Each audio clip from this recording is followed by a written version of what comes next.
Alors bienvenue dans cette vidéo de révision de la composition en allemand du CAPES externe d'allemand.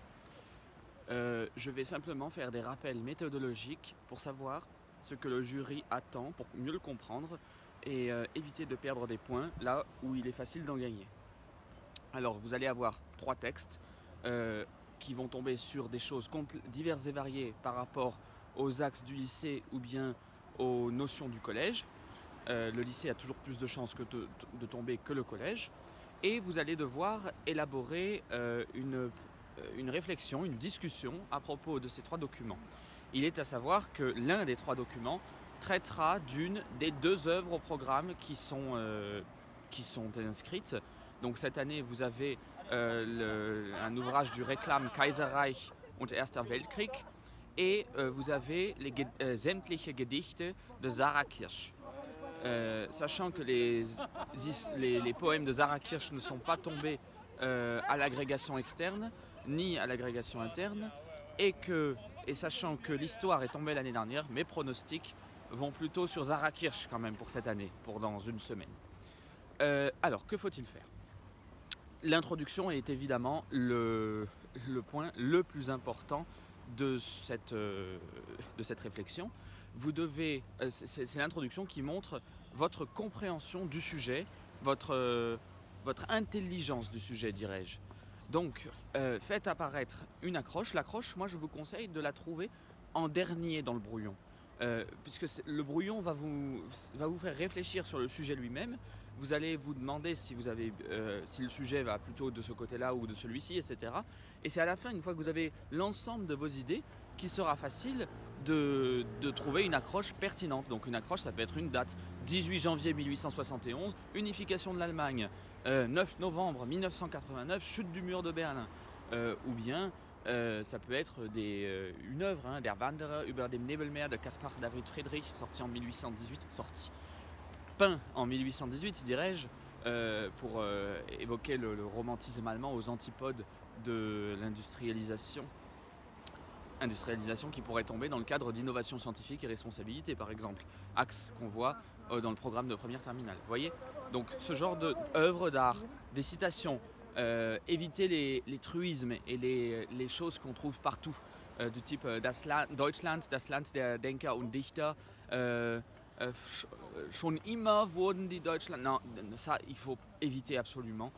C'est ce que le jury déplore, c'est que les candidats se laissent aller à des réflexions un petit peu trop faciles, un peu passe-partout, dirais-je, et ce n'est pas du tout ce qui est attendu de la part d'un candidat au CAPES.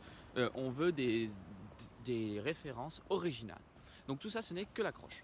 Ensuite, deuxième étape, vous devez, à partir de cette accroche, montrer en quoi l'accroche a bien été choisie pour montrer comment on appelle ça, un entendement du sujet et quelle vision du sujet il donne. Donc à partir de l'accroche, vous allez lentement vers une problématisation, vous voyez. Et avec cette problématisation, la problématisation n'est pas la problématique, attention, la problématisation soulève le paradoxe du dossier. L'intégration des migrants en Allemagne, le dépassement de la dépendance technologique, la crise du coronavirus, ça pourrait très bien être tout ça. Et vous devez montrer en quoi votre accroche soulève ce problème-là. Ensuite, je vous conseille de le faire là. Vous présentez les documents qui vont être des réponses à ce paradoxe que vous avez soulevé. C'est pour ça qu'il est utile de le faire maintenant et pas avant, selon moi. Ça, le jury est plus ouvert là, mais moi je vous conseille de le faire là, c'est-à-dire que vous montrez que le document 1, extrait de telle œuvre, sorti à telle date, est un extrait qui montre ça, point. En quelques mots, vous notez les mots-clés de chaque extrait ou de document iconographique, puisqu'il y a toujours un document iconographique, et vous montrez quelle est la particularité du document qui a été choisi par le jury. Il vaut mieux éviter de faire d'abord, ensuite, enfin. Bon, à vous de trouver une façon un peu élégante de présenter les documents sans que ce soit un catalogue. Je vous avoue que là, c'est difficile. Et enfin, la problématique, alors la problématique aurait pu être donnée avant, là, je l'avoue, mais moi je la laisserai ici.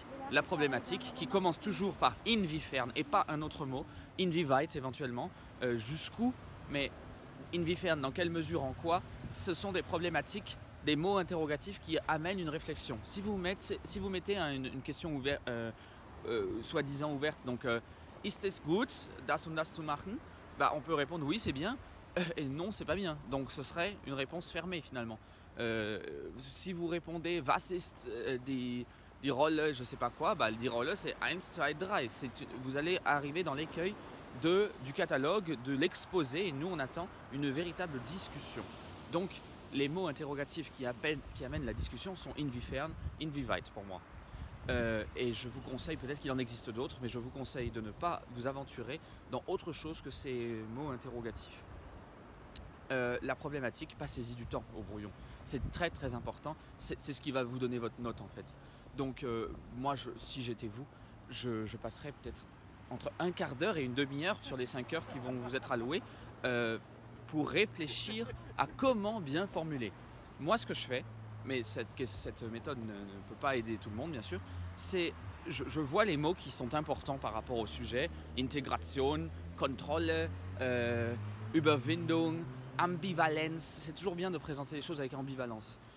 Et vous essayez de trouver, vous mettez vos mots-clés et vous essayez de trouver avec des flèches le rapport des choses les unes sur les autres, et avec cela, vous allez réussir à trouver la bonne formulation. Donc c'est vraiment un jeu quasiment là. Donc votre problématique est donnée, vous allez ensuite annoncer votre plan. Un plan qui évite, s'il vous plaît, de faire oui, non, mais en fait c'est pas tout à fait ça. Le plan dialectique est souvent mal maîtrisé des candidats, et donc moi je vous conseillerais de donner plutôt définition 1, mais de cette définition 1 découle définition 2, et de cette définition 2 découle ce problème ou ce dépassement numéro 3 en fait, si vous voulez. Moi c'est comme ça que je ferais. Le plan ne doit pas être annoncé de type zuerst dann schließlich, qui est plutôt ce qu'on peut conseiller à des élèves de lycée, mais pour vous, donc je vous conseille d'annoncer votre plan de la façon suivante. Vous énoncez l'idée numéro 1 comme une phrase déclarative. Les migrants sont ceci, cela, ils viennent en Allemagne à cause de difficultés dans leur pays. Et puis avec un simple mais, vous faites apparaître la définition, ce que j'appelle la définition numéro 2, mais en même temps ces migrants, ils apportent une plus-value en venant dans le pays, tout en, voilà, ce que vous voulez. Et enfin, troisième idée, mais en même temps, nous n'avons pas encore trouvé les structures suffisantes pour les intégrer. Vous voyez, ça c'est un plan possible. Je conseille en général de faire l'idée, mais donc. Vous voyez, deswegen, deshalb, pour le donc, ça peut être très bien. Alors ensuite, vous annoncez votre plan, et là c'est beaucoup plus simple. Vous faites rien d'autre que le 3x3. 3 parties, 3 sous-parties.